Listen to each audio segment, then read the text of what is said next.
Hi అండి. బాగా house wife tensions video తీయడానికి వచ్చాను. వస్తే జడేసుకొని పువ్వు పెట్టుకున్నాడు చూడండి.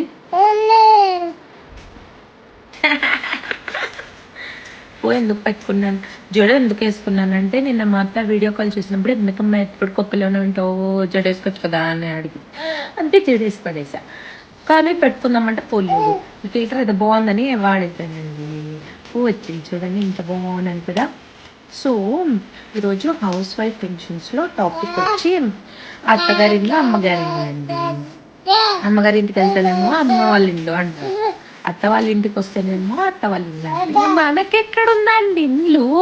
నేను అత్తనయ్యేంత వరకు నాకు ఇల్లు ఉండదా ఏంటి? సో ఈ టాపిక్ మీద చాలా డిస్కషన్స్ జరిగాయి, చాలా డిబేట్స్ జరిగాయి. సో మనకు అది అవసరమా? నేను ఇప్పుడు ఒక క్లారిటీ ఇచ్చేసి వచ్చాను ఈ వీడియోలో.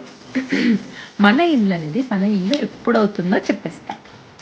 ఇప్పుడు మన అనుకున్న వాళ్ళు మన దగ్గరికి వచ్చినప్పుడు వాళ్ళకి కావాల్సిన వాళ్ళతో చెప్పేదే మన ఇల్లు. అర్థం కాలేదు కదా, నేను చెప్తాను ఉండండి.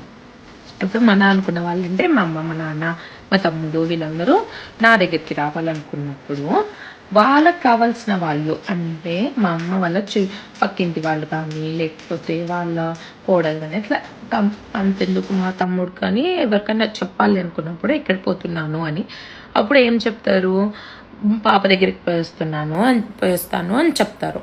పాప అంటే ఎవరు? నేను. పాప వాళ్ళ ఇంటికి పోయేస్తానని చెప్తారు. సో అక్కడ ఒక మనకంటే ఒక ఇంట్లో ఫామ్ అయిపోయింది చూసారా. ఇప్పుడు చెప్పచ్చు అల్లుడి ఇంటికి పోయేసి వస్తాను అని, కానీ చెప్పడు. ఏం చెప్తారు? పాప దగ్గరికి పోయేస్తాను, లేకపోతేనే అక్కడ వాళ్ళ ఇంటికి వెళ్ళేసి వస్తాను, ఇదే చెప్తారు. చూసారా, ఆడపిల్లలకు కూడా ఇల్లు ఉందండి, మనమే గుర్తించట్లేదు. సపోర్ట్ చేయండి ప్లీజ్. ఇంత ఇంత ఇంత భారీ డైలాగులు చెప్పింది దానికన్నా లైక్ కొట్టండి.